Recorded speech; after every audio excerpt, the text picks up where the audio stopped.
हम स्वागत करते हैं आपके इस वीडियो में। आज की इस कहानी में आपको सुनने को मिलेगा कि कैसे एक छोटी सी लापरवाही की वजह से पूरे परिवार को बर्बाद होना पड़ता है। आप सुन रहे क्रोज स्टोरी। उम्मीद करते हैं कि आप इस कहानी को पूरा सुनेंगे। अगर आपको कोई कहानी भेजनी है तो मेरे इंस्टाग्राम का लिंक नीचे है, उसमें मैसेज कर दीजिए।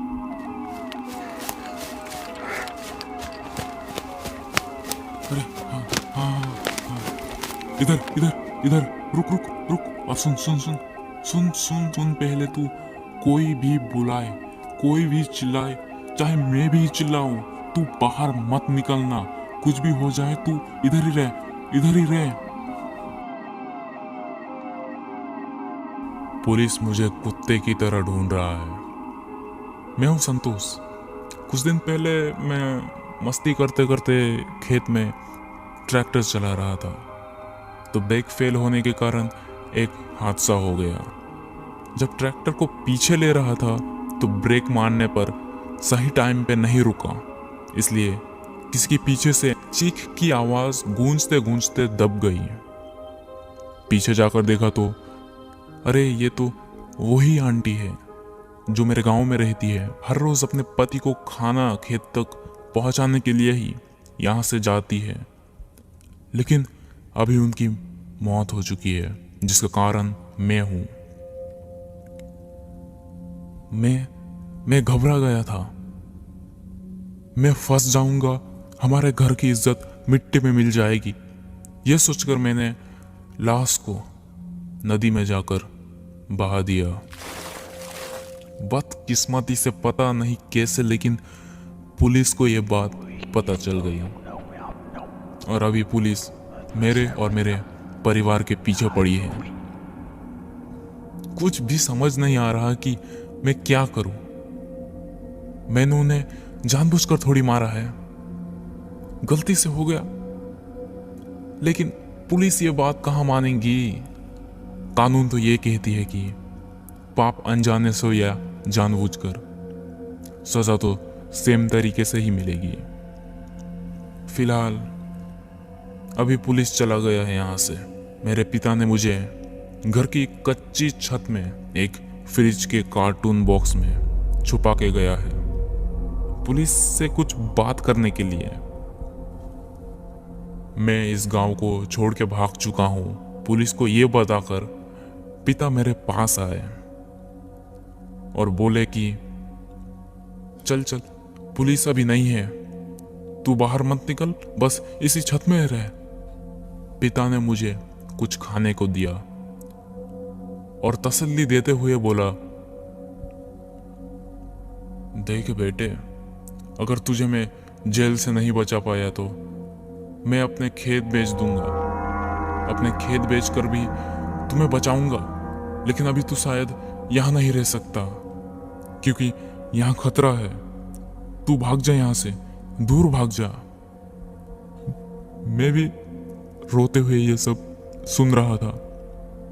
उसके बाद पिताजी नीचे गए और मैं सोने की कोशिश करने लगा। नींद नहीं आ रही थी, क्योंकि आज कुछ इतना बुरा हो गया था कि मैं 1000 बार प्रार्थना कर रहा था कि यह सब सपना हो, एक बुरा सपना हो। लेकिन क्या करें, अगर पकड़ा गया तो कोई बात नहीं, लेकिन मैंने जो नदी में लाश को फेंकने की हरकत की है, उसके वजह से लाठी बहुत पड़ने वाली थी। इस डर से सोचा कि लगभग 1 साल इस गांव से दूर रहूंगा तो मामला शायद शांत हो जाएगा। उस रात में सो गया। आखिर सुबह नींद खुली तो नीचे से कुछ रूह कपा देने वाली आवाज आई। कहाँ छुपा रखा है उस हरामजादे को, बोल, वरना सबके सब जेल में चक्की पीसेंगे। यह सुनकर मैं बहुत घबरा गया था। मैं शरीर के हर एक खून के जोर को इस्तेमाल करके वहां से भागा, और भागा तो ऐसा भागा कि आधे घंटे तक भागता ही रहा। एक ऐसी जगह पहुंच गया जहां एक गरीब गांव था। बस एक आधी दुकान दिख रहा था, ज्यादा कोई घर बार भी नहीं था वहां पर। तो मैं तो जानता था कि अभी क्या करना चाहिए। कुछ लोगों को पैसे के लालच देकर रहने का इंतजाम कर लिया था मैंने, और खाने का भी। उन सब ने भी मेरे बारे में पूछा तो मैंने उल्टा सीधा कहानी सुना दी उन्हें। खाना खाकर मैं यह सोचने लगा कि शहर में चला जाना ही ठीक रहेगा। लेकिन जब मैंने 2 दिन रहने का पैसा दे ही दिया है तो सोचा कि यही रह लेता हूँ, क्योंकि पैसा कुछ ज्यादा ही दे दिया था मैंने। रात हुआ तो मुझे एक अजीब सी, पता नहीं कैसे बोलूं, लेकिन कुछ तो महसूस हो रहा था। मैंने बिना ध्यान दिए करवट बदल के सोने लगा, और करवट बदलते ही नींद आई। सपने में मैंने देखा कि वो ही गांव की औरत जिसे मैं आंटी कहता था, वो मुझे कुछ कह रही थी दूर से ही, लेकिन मुझे समझ नहीं आ रहा था। तो मैंने बोला, थोड़ा जोर से बोलिए। तो उन्होंने कहा, तू नहीं बचेगा, तुझे मार के ही दम लूंगी मैं। ये कहकर वो मेरे सामने आई। उनकी हुलिया देखा तो इतना भयानक था कि मुझसे देखा नहीं जा रहा था। ट्रैक्टर से कुचला हुआ चेहरा चपटा तो था ही, लेकिन साथ ही साथ वो ट्रैक्टर के टायर में जैसा डिजाइन बना था वो भी चेहरे में छपा हुआ था। और खून से सना हुआ चेहरा मेरे सामने आकर गले को पकड़ा तो नींद से मेरा आंख खुला। लेकिन ऐसा लग रहा था कि छाती के ऊपर कोई बैठ गया हो। मैंने हिलने डुलने की कोशिश बहुत करा, लेकिन कुछ नहीं हो रहा था, और कान में एक अजीब सी वाइब्रेशन हो रही थी। आखिर में सब कोशिश हारने के बाद मैंने कोशिश करना ही बंद कर दिया। तो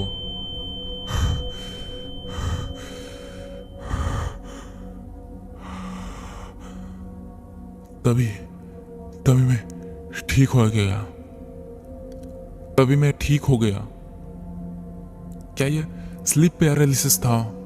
और अगर था तो इसी कम वक्त घड़ी में होना था। मैं अब घबरा के मेरा नींद उड़ा चुका था। कुछ देर बाद मुझे एक गाड़ी की आवाज सुनाई दी। चुप कर देखा तो गाड़ी में वो ही पुलिस वाला, बिना वर्दी के, और वो भी अकेले। इस समय यहाँ पर किसने बुलाया होगा, यही सोचने लगा था मैं कि तभी वो पुलिस वाला मेरे घर के ही तरफ बढ़ने लगा। फिर मैंने वही किया जो मेरे जगह कोई भी होता तो करता।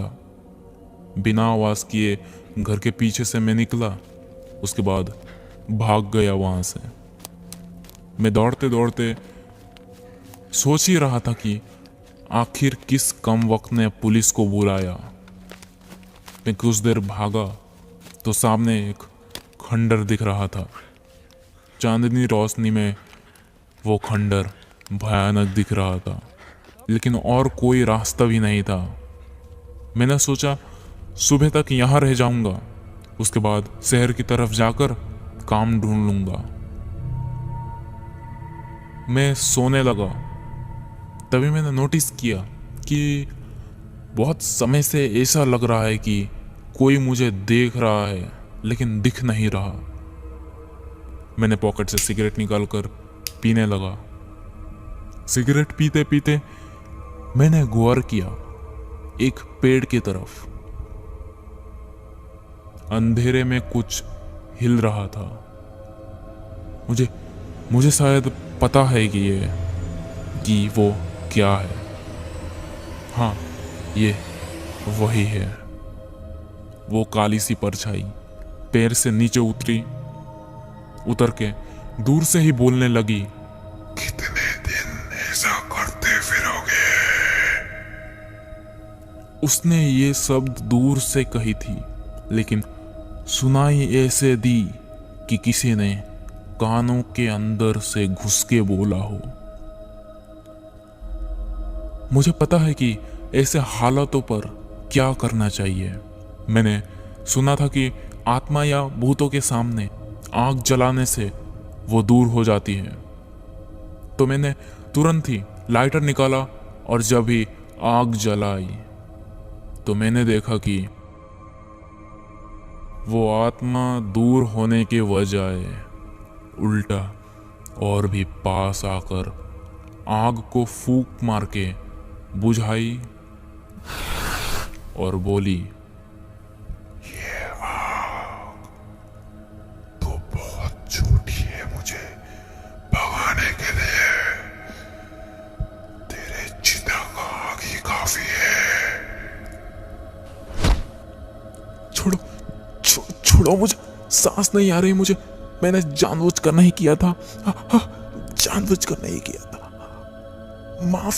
माफी मांगने के बाद भी उस आंटी ने मुझ पर थोड़ी सी भी रहम नहीं दिखाई।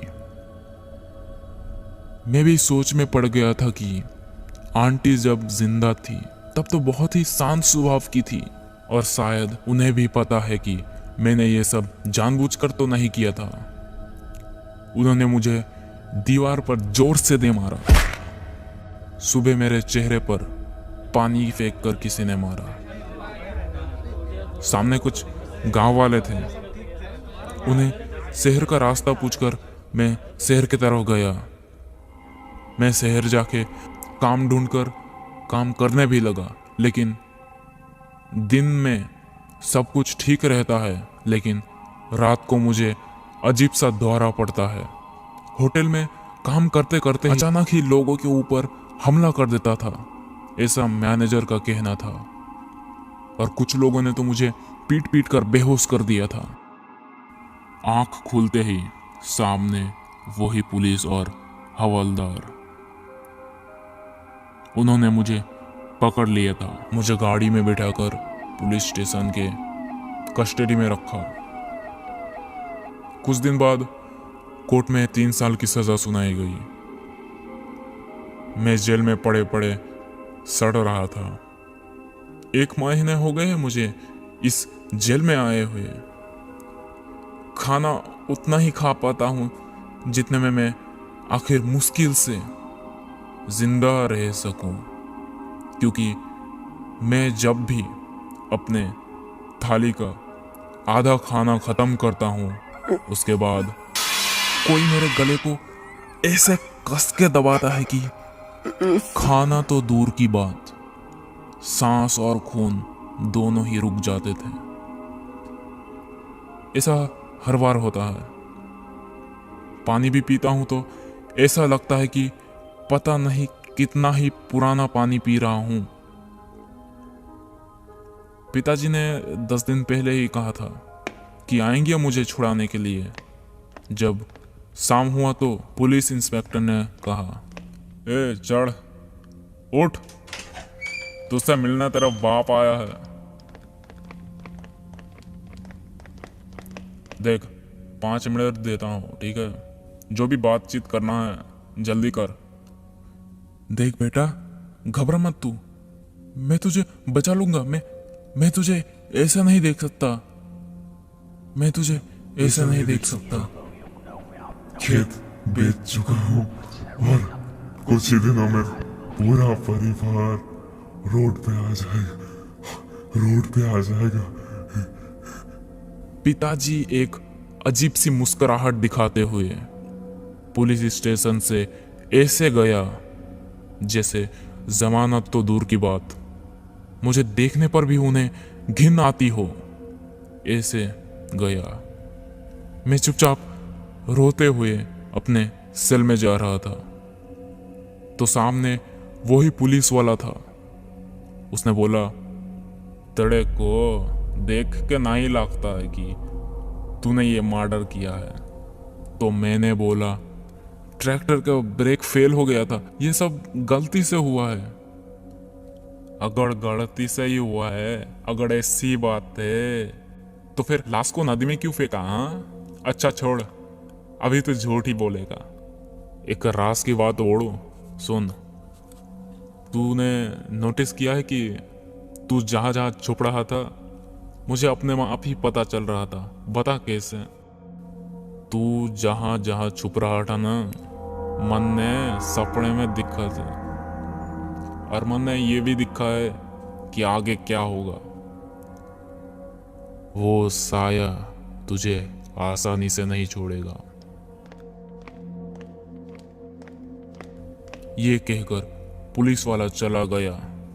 मैं ये सोच रहा था कि पुलिस तो शायद इन चीजों पर विश्वास नहीं करती।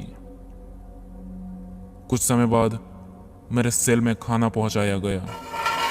भूख के मारे पेट बहुत जल रहा था। जब मैंने हाफ प्लेट ही खाया था, तब मेरे हाथ से खाने का प्लेट छूटकर नीचे गिरा। भूख इतनी लगी थी कि नीचे गिरे हुए बर्बाद खाने को भी मैं खा सकता था, लेकिन अगर वो मुझे खाने देता तो ना। और मेरे पिताजी ने जो बोला था, खेत बेच चुका हूँ और कुछ ही दिनों में पूरा परिवार रोड पे आ जाएगा। ऐसा क्यों बोला उन्होंने? आखिर घर की तरफ क्या हो रहा होगा, यही सोच रहा हूं मैं। यही सोचकर मैं रोने लगा। पता नहीं कब खत्म होगा ये खेल। मेरा गला सूख रहा है, ये अभी और ज्यादा बोल नहीं सकता। हाँ, शायद इस कहानी के अगले भाग में कुछ सुनने को मिले। आप भी इंतजार करना अगले भाग के लिए। तब तक के लिए मैं थोड़ा पानी पी लेता हूँ।